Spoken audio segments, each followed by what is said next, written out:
Indian market में सिर्फ 8% लोग ही प्रॉफिटेबल है, क्रिप्टो में लोग 52% तक प्रॉफिटेबल है। तो इतना बड़ा मेजर रीजन क्यों है? बेसिकली लॉस में क्यों थे स्टॉक मार्केट में? वो थे ऑप्शन बाइंग की वजह से। ऑप्शन बाइंग को मैं ये नहीं कह रहा कि बेकार है। तो आपकी एक्सपीरियंस से आप बताओ, आपको क्रिप्टो और इंडियन स्टॉक मार्केट में क्या डिफरेंस मेजर लग रहा है? पहला डिफरेंस बताना चाहूँगा टाइमिंग को लेके। अभी क्रिप्टो की तरफ बहुत सारे लोग शिफ्ट हो रहे हैं, तो गवर्नमेंट उस पर कुछ भी एक्शन नहीं ले रही, बहुत ही माहौल आराम, बिल्कुल शांत चल रहा है। कहीं उनका ऐसा प्लान तो नहीं है कि हम क्रिप्टो को बैन कर देंगे फिर सारा वॉल्यूम वापस आ जाएगा? भाई आपका स्टैम्प ड्यूटी भी तो है, आपके ब्रोकरेज पे जीएसटी भी तो है, आपके सीबी की भी तो चार्जेस हैं, आपके ट्रांजैक्शन फीस भी तो है। इतनी सारी फीसेस देते हैं तो पता चलता है कि भाई एक फ्यूचर में अगर आप एक ट्रेड लेते हैं तो भाई वो ट्रेड जो है मतलब उसका जो खर्चा है वो 600-700 रुपये तक हो जाता है। तो आगे आने वाले 10 सालों में आपको क्रिप्टो का फ्यूचर क्या लगता है? मैं 10 साल की तो नहीं बात कर रहा, बस 10 साल तो बहुत ज़्यादा हो गए। मॉर्निंग स्टार एक ऐसा पैटर्न होता है जो कि आपको बॉटम पे देखने को मिलता है। बेसिकली एक तरीके की डोजी होती है, इसकी कुछ कन्फर्मेशंस होती हैं।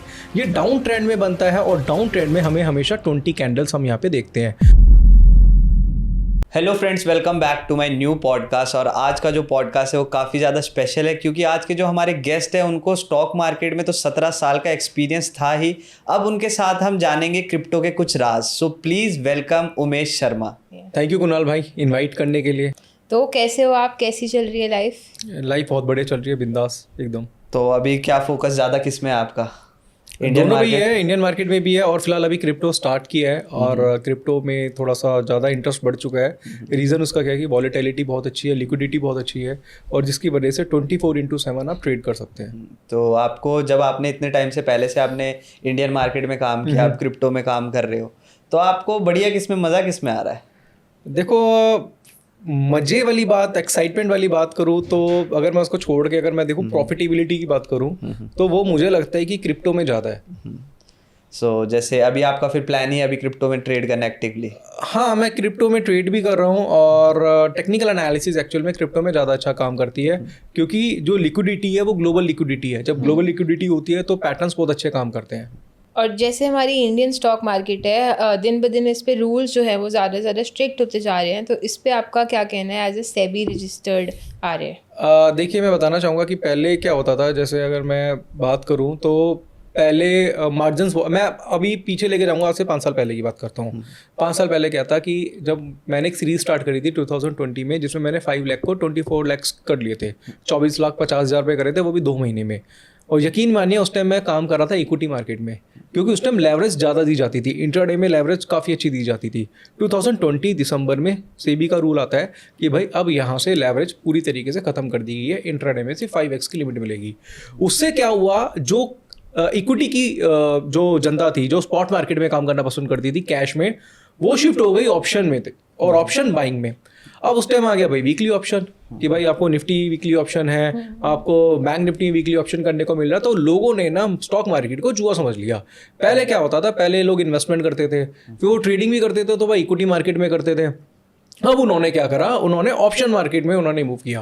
अब ऑप्शन मार्केट में गए तो हुआ क्या, वीकली एक्सपायरी की वजह से लोगों को नुकसान बढ़ गए क्योंकि वो क्या, कोई भी प्रीमियम लेते थे उसका जीरो होने का वेट करते थे और कोई भी ट्रेड लेते थे भगवान भरोसे बैठ जाते थे और उसके बाद जब वो जीरो हुआ, इस वजह से क्या हुआ कि अभी जो डेटा आया था कुछ टाइम पहले, एनएसई का जो डेटा आया था सेबी का, उसमें बताया गया कि 92 से 93% जो ट्रेडर हैं वो लॉस में चल रहे हैं। और अब हुआ क्या, उसके बाद उन्होंने क्या करा कि मार्जिन बढ़ा दिए। उन्होंने बोला भाई ऑप्शन ट्रेडर, ऑप्शन ट्रेडिंग जो है वो हर कोई नहीं कर सकता, तो उन्होंने मार्जिन्स बढ़ाए, लॉट साइज बढ़ा दिए। जो मिड कैप निफ्टी में जो ट्रेड था वो 15,000 में होता था, वो 45,000 में हो रहा है। अगर वैसी बात करें बैंक निफ्टी जिसमें ज़्यादातर हाईएस्ट वॉल्यूम होता था, अब उसकी वीकली एक्सपायरी खत्म करके मंथली कर दिया, तो उसमें भी अगर मार्जिन देखें, अगर आप मंथ के स्टार्टिंग में ट्रेड कर रहे हैं तो भाई आपको 25 से 30,000 का मार्जिन चाहिए। तो अब हुआ क्या कि जो एक जनता थी, जो अगर मैं एवरेज निकालूँ एक रिटेल ट्रेडर का, उनका फंड होता है 15 से 20,000 रुपये। अब 15 से 20,000 रुपये में वो ट्रेड ही नहीं कर पा रहा तो एक लॉट में कर पा रहा बड़ी मुश्किल से। तो वो जनता ना कहीं मूव हो रही है क्रिप्टो की तरफ। तो जैसे आपने बताया कि इंडियन मार्केट में इतनी सारी परेशानी आ रही है, तो आज के डेट में किसी को इंडियन मार्केट में सर्वाइव करना है या प्रॉफिटेबल होना है तो कैसे हो सकते हैं? देखिए सबसे पहले बात तो आपका फंड ज़्यादा होना चाहिए। आप इंडियन स्टॉक मार्केट में आप इन्वेस्टमेंट कर सकते हैं। मेरे हिसाब से जो इंडियन स्टॉक मार्केट की मैं बात करूं तो कहीं ना कहीं ये इन्वेस्टमेंट को प्रमोट करते, ट्रेडिंग को प्रमोट नहीं कर रही है। ठीक है, तो एफएनओ को प्रमोट नहीं कर रही है, कहीं ना कहीं इन्वेस्टमेंट को प्रमोट कर रही है, तो बेटर है कि आप इंडियन स्टॉक मार्केट में सिर्फ और सिर्फ इन्वेस्टमेंट करो। अच्छे स्टॉक देखो, फंडामेंटल स्टॉक देखो, उसमें आप इन्वेस्टमेंट करो। स्विंग ट्रेड आप ले सकते हैं, और अगर मेरे को लगता है कि अगर ट्रेडिंग की तरफ जाना है और आपके पास फंड कम है, 10 से 15 हज़ार का फंड है, तो बेस्ट ऑप्शन आपके पास कहीं ना कहीं क्रिप्टो है। तो स्टॉक मार्केट में जैसे आपको 17 साल हो चुके हैं और अभी रिसेंटली आपने क्रिप्टो स्टार्ट करी है, तो आपकी एक्सपीरियंस से आप बताओ, आपको क्रिप्टो और इंडियन स्टॉक मार्केट में क्या डिफरेंस मेजर लग रहा है? पहला डिफरेंस बताना चाहूँगा टाइमिंग को लेके। अब जैसे हमारी इंडियन ऑडियंस जो है, काफ़ी लोग हैं जो जॉब पर्सन है, जॉब पे होते हैं, मॉर्निंग में 9 to 9 की जॉब होती है, किसी की 9 to 6 की जॉब होती है वैसे। तो उस टाइम पे क्या होता है क्या कि हमारा मार्केट भी 9 बजे स्टार्ट होता है, 3:30 बजे क्लोज होता है, तो वो ट्रेड ही नहीं कर पाते, वो कर ही नहीं पाते थे अगर उनको ट्रेडिंग करनी है, क्योंकि वो ऑलरेडी अपने जॉब में बिजी हैं, कोई बिजनेस कर रहा है, किसका अलग प्रोफेशन है। अब यहाँ पे क्रिप्टो में क्या 24/7 है, आप सैटरडे संडे भी ट्रेड कर सकते हैं, आप रात को उठ के भी ट्रेड कर सकते हैं, आप सुबह 6 बजे भी ट्रेड कर सकते हैं, आपको अपने हिसाब से पैटर्न मिला, आपने ट्रेड कर दिया। दूसरी चीज़ जो मैंने देखी है वो है लिक्विडिटी। अब इंडियन स्टॉक मार्केट में क्या होता है, जो लिक्विडिटी होती है वो सिर्फ इंडिया की होती है। नॉर्मली थोड़ी बहुत लिक्विडिटी आपको बाहर से एफआईस वगैरह से देखने को मिल जाती है, वहाँ से आ जाती है। बट अगर देखें तो वॉलेटिलिटी के हिसाब से देखें, लिक्विडिटी के हिसाब से देखें, तो इंडियन स्टॉक मार्केट में कई बार आपको देखने को मिलता है कि बाजार क्या कंसोलिडेट हो जाता है। आप देखते हैं 2-2, 3-3, 4-4 दिन बाजार कंसोलिडेट है। तो यहाँ पे ऐसा नहीं होता, यहाँ पे वॉलेटिलिटी बहुत अच्छी है, लिक्विडिटी बहुत अच्छी है, जिससे आप जब ट्रेड करते हैं तो आप बाजार मूव करता है, आइदर आपके अगेंस्ट मूव करेगा और आपके फेवर में मूव करेगा, बट मूव करेगा, आपको वेट नहीं करना पड़ेगा। तीसरी चीज़ क्या होती है कि आप मार्जिन जैसे बढ़ गए हैं या फिर आपके पास पैसा उतना नहीं है इंडियन स्टॉक मार्केट में, अब ऑप्शन में काम करते थे, ऑप्शन बाइंग करते थे, तो होता क्या था कि भाई लो वॉल्यूम की वजह से कई बार बाजार न्यूट्रल हो जाता था, तो जिसकी वजह से क्या होता था, जो आप प्रीमियम पे बाय कर रहे हैं उसमें थीटा डीके हो जाता था, जिसमें आपके लॉस के चांसेस काफ़ी होते थे। और डायरेक्टली आप क्रिप्टो में काम करते हैं, आप फ्यूचर में काम करते हैं, तो आपके प्राइजेस आ जाते हैं। और चौथी चीज़, सबसे जो मेजर चीज़ है वो है भैया यहाँ पे लेवरेज बहुत अच्छी दी जाती है। मतलब कहने का मतलब ये है कि भाई लेवरेज जो है वो दो धारी तलवार है। अगर आपका टेक्निकल सही है, आपकी एनालिसिस सही है, तो उसका आप अच्छे तरीके से यूज़ कर सकते हैं। एग्जाम्पल के तौर पर बताना चाहूँ, जैसे आप स्टार्ट कर रहे हैं और आपके पास सिर्फ 2,000 रुपये हैं। अब 2,000 रुपये से भैया आप इंडियन स्टॉक मार्केट में काम नहीं कर सकते हैं, कर सकते हैं कुछ चंद स्टॉक्स ले सकते हैं, जिसमें ना आपको प्रॉफिट आने में खुशी होगी, ना लॉस जाने में गम होगा। यहाँ पे 2,000 रुपये में अगर आप 100x की भी लिमिट लेते हैं, तो भाई उसमें आप 2 लाख का ट्रेड कर सकते हैं, 2 लाख के वॉल्यूम का ट्रेड कर सकते हैं। और वहाँ से मुझे ऐसा लगता है कि वहाँ पे आप 2,000 से भी आप उस पैसे को 2 से 4,000, 5,000, 6,000 तक लेके जा सकते हैं। क्रिप्टो मार्केट में इतना पोटेंशियल है। जैसे हमको अभी देखने को मिल रहा है कि लोग धीरे धीरे शिफ्ट हो रहे हैं क्रिप्टो की तरफ। तो जो वॉल्यूम पहले इंडियन स्टॉक मार्केट में होता था, ऑप्शन ट्रेडिंग में होता था, वो अब धीरे धीरे क्रिप्टो में जा रहा है। तो अगर वो जो एक्सट्रीम वॉल्यूम जो ऑप्शंस में होता था वो क्रिप्टो में शिफ्ट हो गया, तो वो इंडियन मार्केट को कैसे इम्पैक्ट करेगा? यहाँ पे मैं थोड़ी हार्श रियलिटी आपको बताना चाहूँगा इसकी, क्योंकि कभी लोग ना बहुत ज़्यादा, मतलब कुछ ऐसे लोग हैं इंडिया में, या फिर कुछ लोग ना इसे बहुत ज़्यादा ना मतलब हल्के में ले रहे हैं। क्योंकि क्या होता है ना, कहते हैं ना कि भाई अगर खून लग गया मुंह में तो उसकी आदत हो जाती है। तो यहाँ पे हो क्या रहा है कि भाई लोग ना क्रिप्टो में मूव कर रहे हैं। 2 करोड़ के आसपास अकाउंट ओपन हो चुके हैं, 1.9 मिलियन के आसपास अकाउंट ओपन हो चुके हैं। पहले इसकी संख्या बहुत ज़्यादा कम थी, और अभी कुछ इन्फ्लुएंसर ने भी प्रमोट करना स्टार्ट कर दिया है, तो लोग क्रिप्टो में जा रहे हैं। वो देख रहे हैं यार मैं कम पैसे से ज़्यादा पैसा बना सकता हूँ। एक चीज़ और बता देता हूँ कि भाई इंडियन स्टॉक मार्केट में जो प्रॉफिटेबिलिटी जो रेशो है वो कितना होगा? भाई 92% तो लॉस कर रहे थे, 8% प्रॉफिट में मैं कहूँगा 0 है। मैं अगर ऑप्शन बाइंग की बात करूं, क्योंकि 7-8% कौन कमा रहा है? वो लोग हैं जो ऑप्शन सेलिंग करते हैं, जो प्रॉपर हेजिंग कर रहे हैं, जिसके पास 15-20 हज़ार रुपये हैं, वो तो 0 ही है। बट यहाँ पे अगर हम क्रिप्टो की बात करें, तो यहाँ पे जो प्रॉफिटेबिलिटी है, मैं टॉप 5 मैं एक्सचेंजेस की बात कर रहा हूँ, उनका परसेंटेज 54% है। 54% लोग जो हैं वो यहाँ पे प्रॉफिटेबल है। आपका एनालिसिस ठीक है ना, तो आप अच्छा खासा पैसा इसमें बना सकते हैं। तो आपको 54% में आने में ज़्यादा टाइम नहीं लगेगा। और हाँ, जो चीज़ मैं बात कर रहा था वो ये है कि भाई अगर लोग यहाँ पे क्रिप्टो में मूव हो गए और उनको पता चल रहा है जैसे कि भाई मेरे को इतना लेवरेज मिल रहा है, और मान लो मैं 10,000 से भी भाई मैं 10 लाख का ट्रेड बना सकता हूँ, तो फिर उसके बाद अगर 6 महीने अगर रूल में चेंजेस नहीं हुए, तो मुझे लगता है फिर यहाँ से स्टॉक मार्केट में लेके जाना लोगों, रिटेल ट्रेडर को बहुत ज़्यादा मुश्किल हो जाएगी। चाहे आप स्टॉक मार्केट में मार्जिन बढ़ा दो, मार्जिन मतलब लेवरेज दे दो। तो आगे आने वाले 10 सालों में आपको क्रिप्टो का फ्यूचर क्या लगता है? मैं 10 साल की तो नहीं बात कर रहा, बस 10 साल तो बहुत ज़्यादा हो गए। अगर हम 6 महीने की बात करें, 6 महीने ही मुझे लगता है कि बहुत कुछ ग्रोथ देखने को मिलेगा, क्योंकि ये जो स्टार्ट है, हालांकि क्रिप्टो को चलते काफ़ी टाइम हो चुका है, काफ़ी लोग सुन रहे हैं, पर अगर ट्रेडिंग में देखें तो ट्रेडिंग में अभी फिलहाल जो है अभी जस्ट स्टार्टिंग हुई है। बाहर लोग कर रहे थे, अब इंडियन ने करना स्टार्ट करा है। मुझे लगता है 6 महीने में आपको बहुत ज़्यादा एक मेजर चेंजेस देखने को मिल जाएंगे। सो जैसे अभी आपने बताया कि इंडियन मार्केट को जो लोग लाइटली ले रहे हैं, सो मेरे दिमाग में 2-3 चीज़ें आती है। सबसे पहले तो मैं आपसे ये जानना चाहूँगा, जैसे अभी क्रिप्टो की तरफ बहुत सारे लोग शिफ्ट हो रहे हैं, तो गवर्नमेंट उस पर कुछ भी एक्शन नहीं ले रही, बहुत ही माहौल आराम बिल्कुल शांत चल रहा है। कहीं उनका ऐसा प्लान तो नहीं है कि हम क्रिप्टो को बैन कर देंगे फिर सारा वॉल्यूम वापस आ जाएगा? देखिए, ऐसा नहीं होता, हर चीज़ बैन करने से नहीं चलता। अगर आप बैन कर भी दोगे तो बहुत सारे ऑप्शन ऑलरेडी अवेलेबल है। आप इंडिया में बैन करोगे बट बाहर तो चल रहा है। आप टॉप के जो 5 जो एक्सचेंजेस है, बाइनेंस है, बिटगेट है, इनको क्या आप बैन कर सकते हो? नहीं कर सकते। जिसको करना होगा वहाँ पे जाके भी कर सकता है, अकाउंट ही ओपन कराना है, बाकी ऐसा कुछ नहीं है। देखिए, दूसरी चीज़ जो ज़्यादा से ज़्यादा इंडियन गवर्नमेंट ये कर सकती है, टैक्सेस लेके आ सकती है। अब टैक्सेस है 30%। अब काफ़ी लोगों को ये भी डाउट होगा कि क्या ट्रेडिंग में भी टैक्स लगेगा। मैं कहना चाहूँगा सिर्फ और सिर्फ अगर आप स्पॉट मार्केट में काम करते हैं तो स्पॉट मार्केट में अगर आप 50,000 से ज़्यादा की आपकी इनकम होती है तो उसमें आपको 30% का टैक्स देना पड़ता है। वहीं पर अगर आप ट्रेडिंग करते हैं तो ट्रेडिंग में आपको कोई टैक्स नहीं है। बेसिकली जो TDS कटता है वो भी आपका रिफंड हो जाता है। हाँ, अगर आपका जो टैक्स स्लैब है, नॉर्मल टैक्स स्लैब है कि 12 लाख से ज़्यादा आप कमा रहे हैं, तो भाई आपको फिर तो टैक्स पे करना पड़ेगा, और मुझे लगता है पे भी करना चाहिए, क्योंकि मैं चाहता हूँ कि आप 12 लाख से ज़्यादा कमाएं। सो एक और चीज़ मेरे दिमाग में आ रही थी, जैसे आपने बताया कि इंडियन मार्केट में सिर्फ 8% लोग ही प्रॉफिटेबल है, और यहाँ देखा जाए जैसे आपने बताया क्रिप्टो में लोग 52% तक प्रॉफिटेबल है। तो इतना बड़ा मेजर रीज़न क्यों है? क्योंकि ट्रेडर्स तो दोनों जगह सेम ही है, इंडियन ऑडियंस दोनों जगह सेम ही है, तो इसमें आपका क्या कहना है? देखिए, बेसिकली लॉस में क्यों थे स्टॉक मार्केट में? वो थे ऑप्शन बाइंग की वजह से। ऑप्शन बाइंग को मैं ये नहीं कह रहा कि बेकार है, बिल्कुल ठीक है, काम कर सकते हैं, मगर लोगों ने ऑप्शन बाइंग को कहीं ना कहीं जुआ बना दिया कि भाई मैं प्रीमियम खरीद लेता हूँ और मैं जीरो होने का वेट करूंगा। मैंने ट्रेड ले लिया और मैं भगवान के भरोसे बैठा हुआ हूँ कि जब मेरा रेट आएगा मैं निकल जाऊंगा, क्योंकि वीकली एक्सपायरी है भाई, 4 दिन है। 4 दिन में अगर आपने मान लो 100 रुपये का प्रीमियम लिया हुआ है, 23,000 की कॉल ली हुई है, अगर वो 23,100 तक जाएगा तो आप ब्रेक इवन पे निकलोगे, और बाजार अगर 23,000 के नीचे रहा, अगर न्यूट्रल भी बंद हो गया तो वैल्यू आपकी जीरो हो जाएगी एक्सपायरी वाले दिन। तो ये मेन रीज़न है लोगों को नुकसान करने का।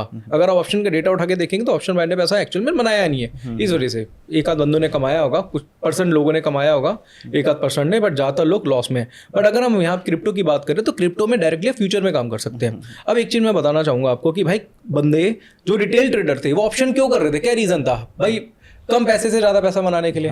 अब भाई कम पैसे से ज़्यादा पैसा तो आपका फ्यूचर में ही बन रहा है, क्योंकि आपको लेवरेज मिल रही है। आप 1,000 रुपये से 2,000 रुपये से भी ट्रेड कर सकते हो, और ट्रेड अगर आपके फेवर में जाता है तो वहाँ से आप अपने पैसे को ग्रो कर सकते हो, बट उसके लिए एनालिसिस जरूरी है। ये भी कोई सट्टेबाजी नहीं है कि मैं आँख बंद करके कहीं भी बाय सेल कर दूँ, ऐसा नहीं है। क्रिप्टो की जैसे हम बातें कर रहे हैं, तो क्रिप्टो की कुछ ऐसी चीज़ें बताओ जो कि थोड़ी बेटर है कहीं ना कहीं ऑप्शन ट्रेडिंग से या तो इंडियन मार्केट से। देखिए, अगर मैं सिर्फ और सिर्फ बात करूँ क्रिप्टो की, देखो बहुत सारी चीज़ें तो मैं ऑलरेडी बता चुका। जैसे एक क्वेश्चन आपका हो सकता है कि ब्रोकरेज को लेके, काफ़ी लोग कहते हैं भाई क्रिप्टो में ज़्यादा ब्रोकरेज लग रही है, बट आपको बताना चाहूँगा क्रिप्टो में ऐसा कोई ज़्यादा ब्रोकरेज नहीं है अगर इंडियन स्टॉक मार्केट में आप काम करते हैं। हालांकि मैं कोई अगेंस्ट में नहीं हूँ, कई लोग सोचे कि भाई मैं इंडियन स्टॉक मार्केट के अगेंस्ट में हूँ, ऐसा कुछ नहीं है, बट मैं रियलिटी आपको बता रहा हूँ कि भाई क्या रियलिटी है।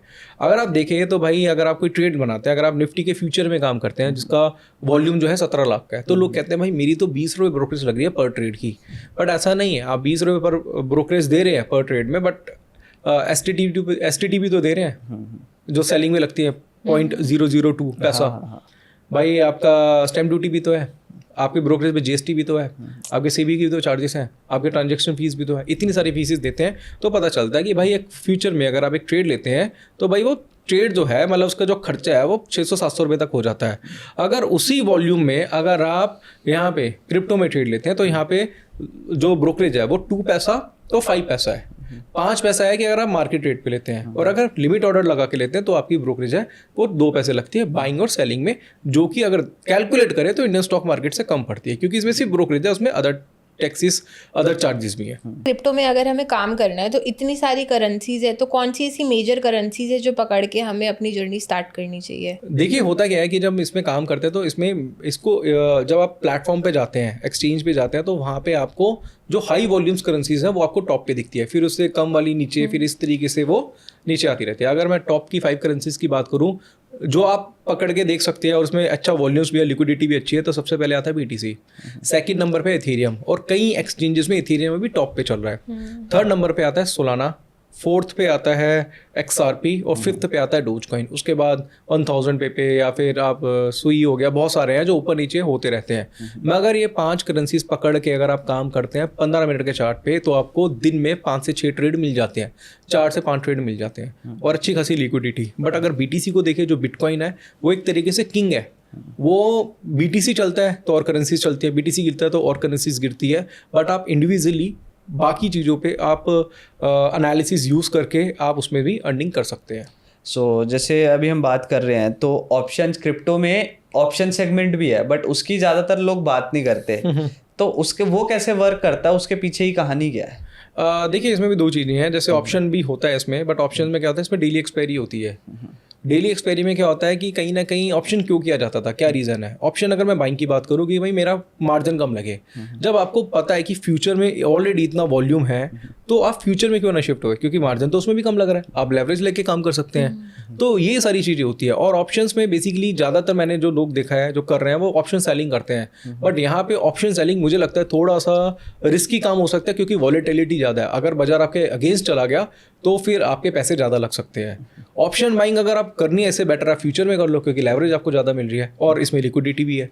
तो बेटर है कि अगर आप फ्यूचर में काम करें रादर देन ऑप्शंस, तो ये अच्छी अपॉर्चुनिटी पैसा कमाने के लिए हो सकती है। तो क्रिप्टो में काम करते हुए आपको अब कुछ महीने हो चुके हैं, तो अभी तक का आपका as far as now experience कैसा रहा है क्रिप्टो में? देखिए, मैं बिल्कुल सच बताऊंगा कि मैंने जो स्टार्ट किया था वो अभी मुझे काम करते हुए अगर मैं काउंट करूं तो मुझे ट्रेडिंग करते हुए 23 दिन हो गए, 23 डेज। अभी मेरा 1 महीना भी कंप्लीट नहीं हुआ।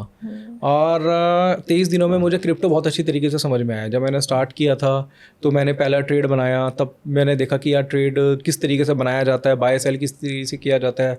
क्योंकि मैं पहले जो ट्रेड करता था इंडियन स्टॉक मार्केट में, उसका प्लेटफॉर्म अलग था, इसका प्लेटफॉर्म अलग है। यहाँ पे लेवरेज दी जाती है कि लेवरेज का कैसे यूज़ करना है। तो मैंने शायद जो लास्ट मंथ में मैंने मार्च 11 के आसपास मैंने ट्रेड करना स्टार्ट किया था, और धीरे धीरे 1x से मैंने स्टार्ट किया था। फिर धीरे धीरे मैंने 20,000 रुपीज़ स्पेंड किए थे, 20,000 रुपये से मैंने काम किया था। फिर उसके बाद धीरे धीरे मैंने ट्रेड करा, और आज अगर आप देखेंगे, कैलकुलेट करके देखेंगे, तो प्रॉफिट मेरा ऑलमोस्ट 2.25 लाख रुपए के आसपास है, और कल का ही प्रॉफिट मेरा 70,000 रुपये के आसपास का था।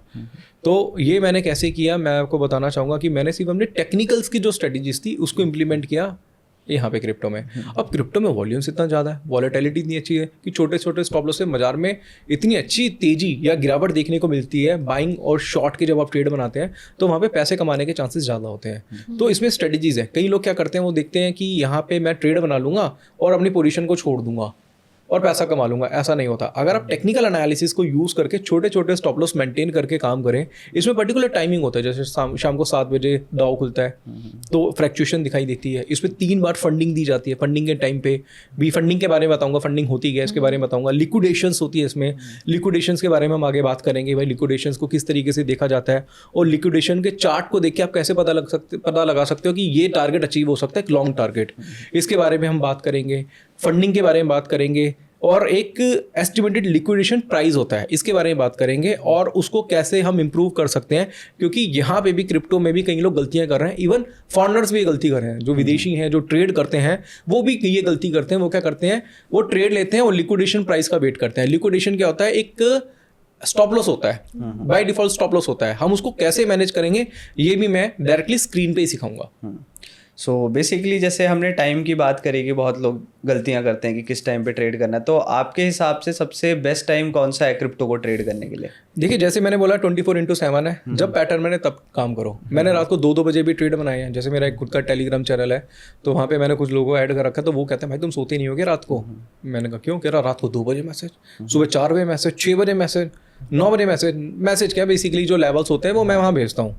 वो कहते हैं भाई ये क्या कर रहे हो आप? अब क्या हो गया कि रात की नींद खराब हो गई है। मतलब ऐसा हुआ है, मतलब पर्सनली मेरे को ऐसा फील हुआ है। नींद खराब तो नहीं हुई है, बट ये है कि पहले मैं 11 बजे 12 बजे सो जाता था, सुबह 6 बजे 7 बजे उठता था।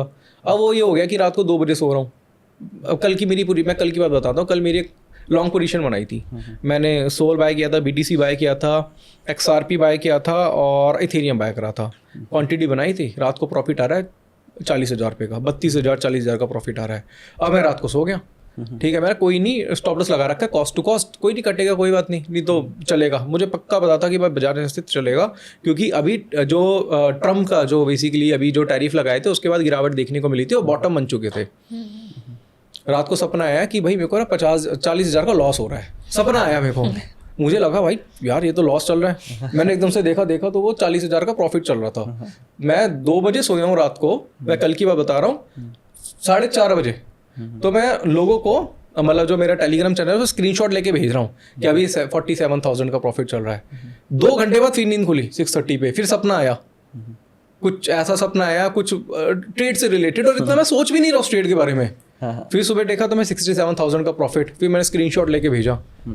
फिर मैं उठा कुछ 8:30 के आसपास उठा, तो मैंने देखा तो प्रॉफिट उस टाइम रह गया था कुछ 50,000 के आसपास। तो मैंने फटाफट बुक करा, मैंने कहा यार मुझे कुछ समझ नहीं आ रहा, मतलब मैं हालांकि मुझे लग रहा था कि तेजी आएगी और मैंने पोजीशन काट दी। और अगर मैं रुकता, मतलब अगर मैं अभी देखता कि जो मैंने चीज़ें 113 रुपये की ली थी, $113 की, वो 119 रुपये 120 रुपये तक चलेगी जो मेरा टारगेट था। मुझे मतलब 2-2.5 लाख रुपये का प्रॉफिट होता, ज़्यादा ही प्रॉफिट हो सकता था, बट ऐसा भी हो जाता है कई बार। तो थोड़ा सा ये चीज़ तो है कि अगर आप ट्रेड करते हैं तो रात ट्रेड चल रहा है आपका, तो हो सकता है शायद ऐसी प्रॉब्लम हो आपके साथ, सपने आए और रात को आप 2-2, 3-3 बजे उठ रहे हो, ऐसा हो सकता है। बाकी मैं तो एंजॉय कर रहा हूँ। भाई अनकॉन्शियस माइंड में चलता रहता है ना कि यार मेरा ट्रेड ओपन है। हाँ जी। सो बेसिकली जैसे आपने ट्रम्प की बात करी, तो उन्होंने अभी 26% का टैरिफ लगाया इंडिया पे, तो उसका क्या इम्पैक्ट पड़ेगा इंडिया पे और इंडियन मार्केट पे? देखिए मैं आपको बताऊं तो इंडिया ने भी तो टैरिफ लगाया हुआ था 52% के आसपास का। तो उन्होंने तो ये रेसिप्रोकल जो टैरिफ है वो तो डिस्काउंटेड है। अगर वो लगाते तो वो भी लगाते थे 52% का, तो उन्होंने तो सिर्फ आधा ही लगाया हुआ है। वियतनाम 90% लेता था, वियतनाम पे भी आधा लगाया हुआ है। इसके साथ साथ बाकी, और जैसे दुबई की बात करें, दुबई टैरिफ लेता 10%, उन्होंने भी 10% ही लगाया है। तो यहाँ पे तो मैं कह रहा हूँ जो डिस्काउंटेड है। हाँ बाकी अभी कुछ लोग बोल रहे हैं इसके बारे में, अगेंस्ट बोल रहे हैं, बट मुझे लगता है कि भाई ठीक है, अगर आप दूसरी कंट्री पे टैक्स लगाएंगे तो वो भी तो आप पे लगाएंगे। और हाँ इंडिया पे तो नेगेटिव इम्पैक्ट पड़ेगा ही पड़ेगा इसका। बाकी शेयर्स पे, टाटा मोटर शेयर पे, एग्रीकल्चर प्रोडक्ट पे, उसमें नेगेटिव इम्पैक्ट देखने को मिला है, IT में देखने को मिला है। चीज़ें महंगी हो जाएंगी ना आपकी, कोई यूज़ ही नहीं करेगा वहाँ पे। तो उमेश भाई, आप जो ये सारे ट्रेड ले रहे हो, इसका जो सेटअप है स्टॉक मार्केट वाला ही सेटअप होता है या आपका कुछ अकॉर्डिंगली अलग सेटअप है इसमें?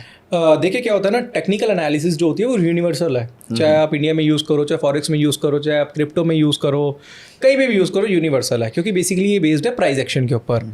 प्राइस एक्शन इसमें भी सेम काम करता है। तो अगर हम देखें जो लिक्विडिटी, जैसे कि मैंने आपको बताया था कि क्रिप्टो में बहुत अच्छी है, तो पैटर्न्स भी उसी हिसाब से काम करते हैं। आप यहाँ पे मैं कुछ सेटअप के बारे में बात करूँगा, जैसे आपने बताया, तो कुछ स्ट्रेटजीज़ हैं। स्ट्रेटजीज़ तो देखो बेसिकली होता क्या है, इसमें टाइम फ्रेम का कॉम्बिनेशन है। अब कई लोग क्या करते हैं, जैसे काम करते हैं तो सबसे पहले 1 मिनट के चार्ट पे काम करेंगे, ठीक है। कई लोग 1 मिनट के चार्ट पे काम करते हैं, स्कैल्पिंग करते हैं। मैं अवॉइड करूंगा, स्कैल्प मत करो इसमें। आप नॉर्मली आप 5 मिनट या फिर मेरे हिसाब से 15 मिनट का चार्ट यूज़ करो। 15 मिनट्स के चार्ट पे आपको वही बेसिक सेटअप से आप काम कर सकते हैं। जैसे मैं कैंडल स्टिक पे काम करता हूँ, जैसे morning star, evening star, shooting star, hammer, जब भी मुझे देखने को मिलते हैं मैं उसके अकॉर्डिंगली काम करता हूँ। जैसे मैं आपको एग्जाम्पल देता हूँ, जैसे भी कुछ टाइम पहले की अगर मैं बात करूं तो यहाँ पे हमें ये दिखाई दिया था कि भाई कल की अगर मैं बात करता हूँ तो यहाँ पे एक पैटर्न दिखाई दिया था जिसको बोलते हैं हम, यहाँ पे सीधा बोलेंगे morning star pattern. Morning star एक ऐसा पैटर्न होता है जो कि आपको बॉटम पे देखने को मिलता है। बेसिकली एक तरीके की डोजी होती है, इसकी कुछ कन्फर्मेशंस होती हैं। ये डाउन ट्रेंड में बनता है और डाउन ट्रेंड में हमें हमेशा 20 कैंडल्स हम यहाँ पे देखते हैं। हालांकि ये कॉन्सेप्ट थोड़ा सा ज़्यादा ब्रॉडर है, हम कभी कैंडलस्टिक पे जो डिटेल वीडियो करेंगे तो मैं बहुत डिटेल में वहाँ बताऊँगा। तो ये जो है मॉर्निंग स्टार देखने को मिला, तो इसके बाद हमने एक देखी बुलिश कैंडल और यहाँ पे बाइंग का एक ट्रेड बना था।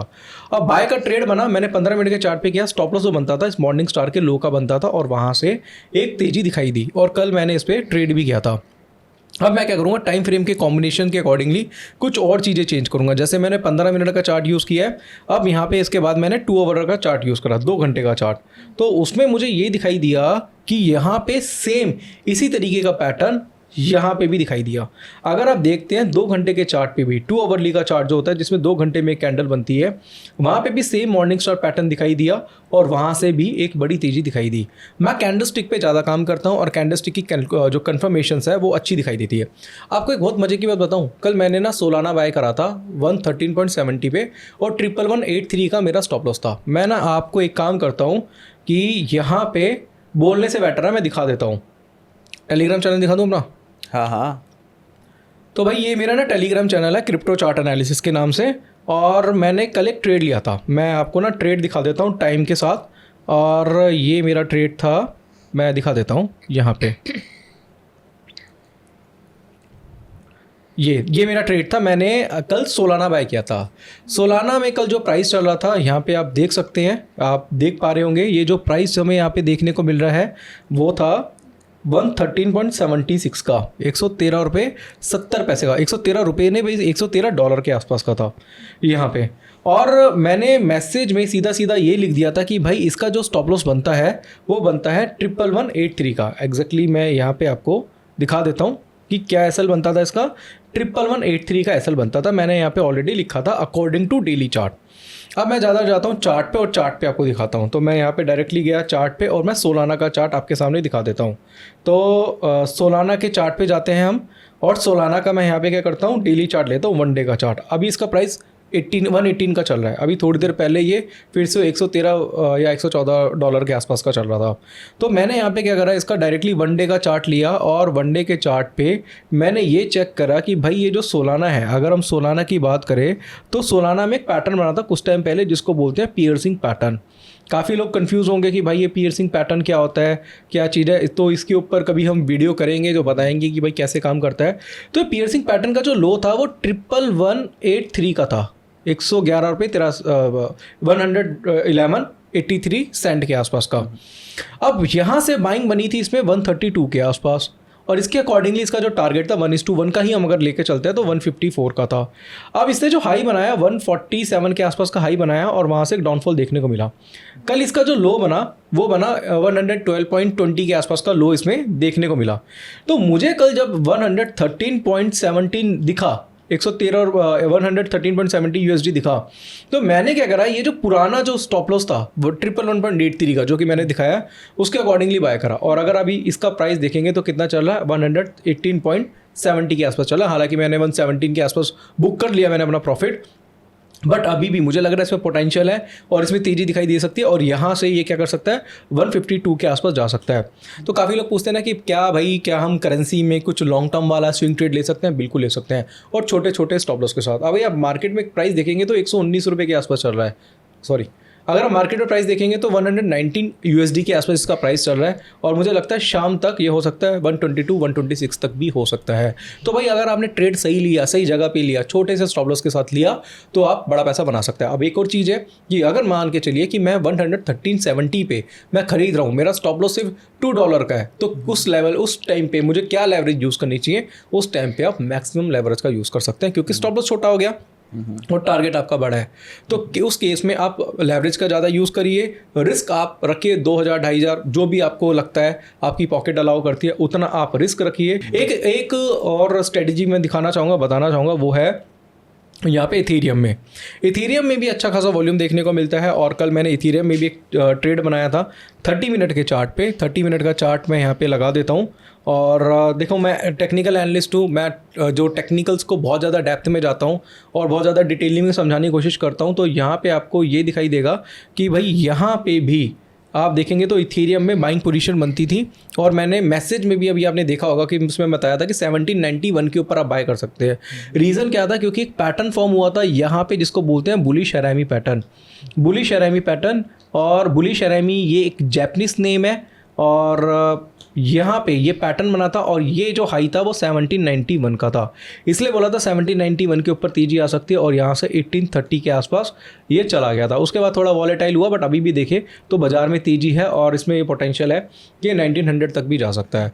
तो भाई ये कुछ स्ट्रेटजीज है, बेसिक स्ट्रेटजीज हैं, आपको अपने क्रिप्टो मार्केट में यूज़ करना है। कैंडलस्टिक पे काम करिए, इसके साथ साथ आप चार्ट पैटर्न पे काम करिए। कल ट्रायंगल का भी मैंने मैसेज डाला था कि ट्रायंगल का भी ब्रेकआउट था, वो ब्रेकआउट देखने को मिला। और इस तरीके की स्ट्रेटजीज पे अगर आप काम करेंगे, बेसिक स्ट्रेटजीज पे काम करते हैं, तो बहुत अच्छी तरीके से आप प्रॉफिटेबल ट्रेडर बन सकते हैं, और जो आपके गोल है पैसा कमाने का जो गोल होता है लोगों का, वो क्रिप्टो से पूरा कर सकते हैं। Thank you so much Umesh भाई, आपने इतनी सारी स्ट्रैटेजीज हमको समझाई, और हम इसका सेकंड पार्ट भी करेंगे। अगर इस वीडियो में 1000 लाइक भी आ जाते तो हम इसका सेकंड पार्ट करेंगे, ना भी आए तो भी करेंगे। So thank you so much कि आप आए और आपने इतना सब कुछ हमें सिखाया। Thank you.